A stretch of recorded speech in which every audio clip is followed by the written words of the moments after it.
Good afternoon, everyone. It is just before 3 o'clock on Tuesday, April 27th, maybe? The days and dates have blended together. Tuesday, April 28th, I should say.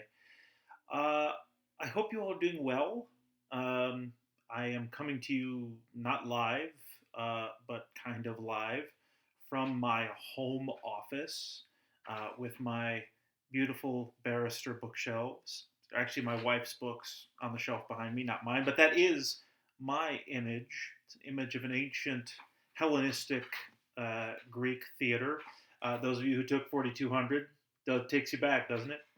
I have a few announcements, really a couple of announcements, and some kind of, I guess, reminders.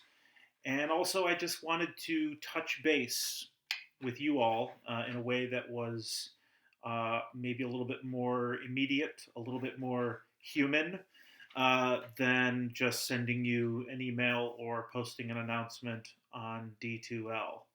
A couple of reminders. So today is Tuesday, the 28th. A week from tomorrow, which is May 5th. My God, is it May already? Yes, it is. That is the day that your final papers are due. That is actually the day that the final examination would have been administered at, I think it was 8 o'clock or 10:30, something like that in the morning. Your papers are due that day at 11:59 p.m.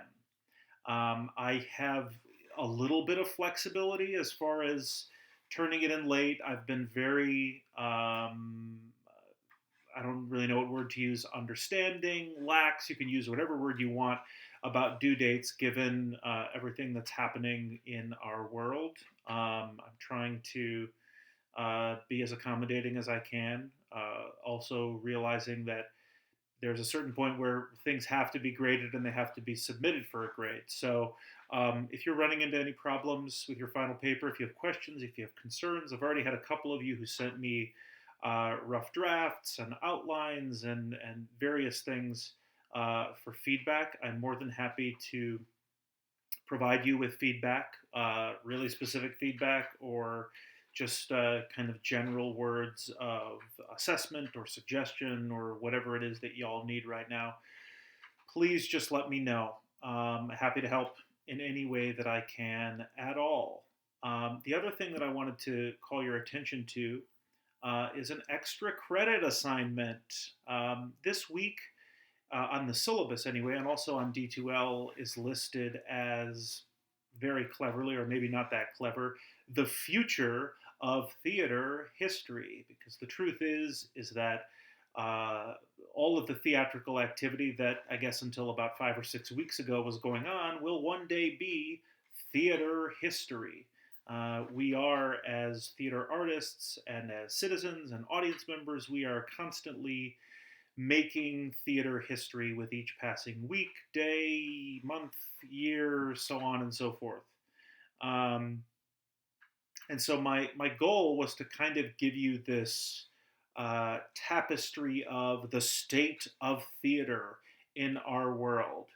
Um, for your sanity, and perhaps a little bit for mine, I'm going to spare you a very extensive and impassioned diatribe on the great, the good, the bad, the terrible about 21st century theater, and instead offer you all an opportunity.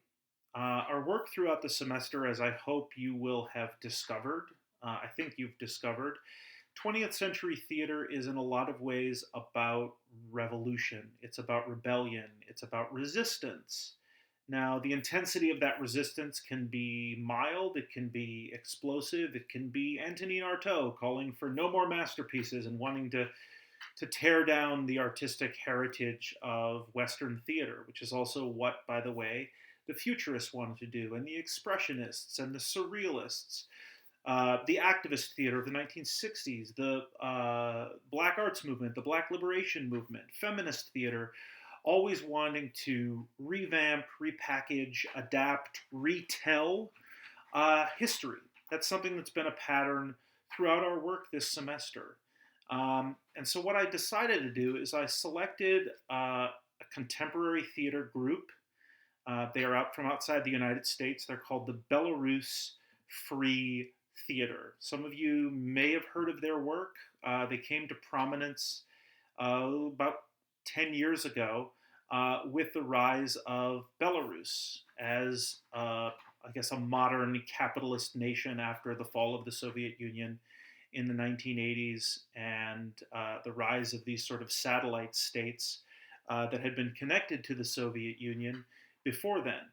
Belarus is right sandwiched in between Poland and what is modern day Russia. They are a relatively small state, but they are a very sophisticated state artistically and politically. But also, they are ruled, or were at the time that the Belarus Free Theater came about, ruled by essentially an autocracy, like a Soviet style, KGB supported autocracy. And it's really out of this kind of repressive, oppressive regime that the Belarus Free Theater emerged. So, what I'm offering you is it's labeled as extra credit number 2. It is, I think I put it in week 16, which is again labeled the future of theater history. There is sort of a description, which I will just really quickly run through here, and y'all can explore it on your own. You first need to watch this documentary. It's an incredible documentary called Acting for Freedom. It's sort of the story of the Belarus Free Theater. As I said, they've existed for the last 10 years. They are now kind of the theater company in residence, or one of the theater companies in residence at the Young Vic, which is a theater in the United Kingdom, centered in London. So, what I'd like you to do is to first watch that documentary, and then I'd like you to first reflect on kind of the relationship between the political, social, and cultural situation in Belarus and what that has to do with this really politically and socially active theater that the Belarus Free Theater is trying to create. It's kind of the first part of this extra credit assignment. The second part, maybe the more important part, is to take a look back on this semester and think about the ways that artists can interact with social, cultural, political needs slash limitations slash atrocities in some ways.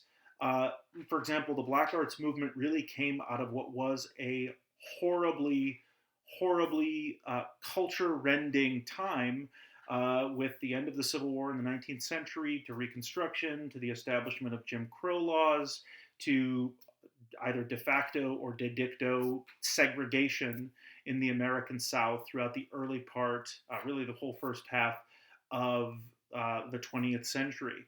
And what I want you to do finally is to just, if you choose to do this extra credit assignment, is to think about what it is that we might be able to learn. And I mean we, as Americans, as artists, as historians, as students, as young people, as philosophers.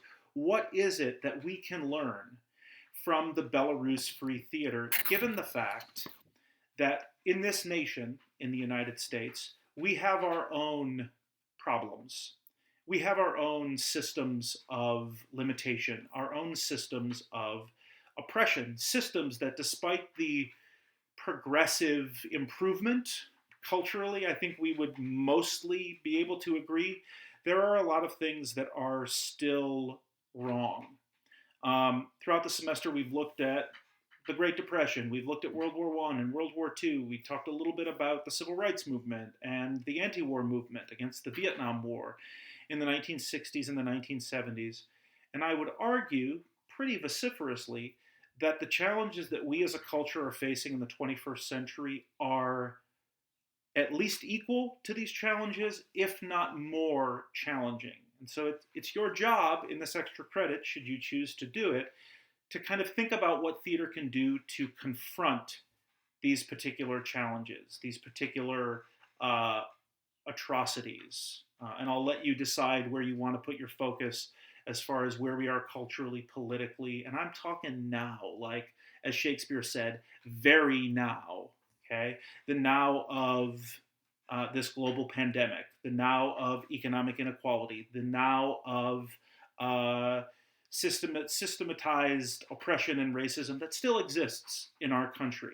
I'm asking you to reflect very directly on that, to what it is that theater can do, what it is that this kind of perceived perceived to be delicate art form can do to confront these challenges in the way that Dadaism or Futurism or Expressionism confronted their own challenges in their own time.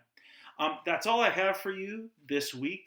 I will be checking in at the beginning of next week with either a video or an email, but please, in the meantime and in between time, reach out to me. Let me know how y'all are doing. If you have questions about this extra credit assignment, again, it is due the same day as the final paper, which is Wednesday the 6th at 11:59 p.m. And the video itself is available on D2L for your perusal, consideration, and so forth. Questions or concerns, let me know. Otherwise, good luck on your papers. And my inbox is open, so email me. I would love to hear from y'all.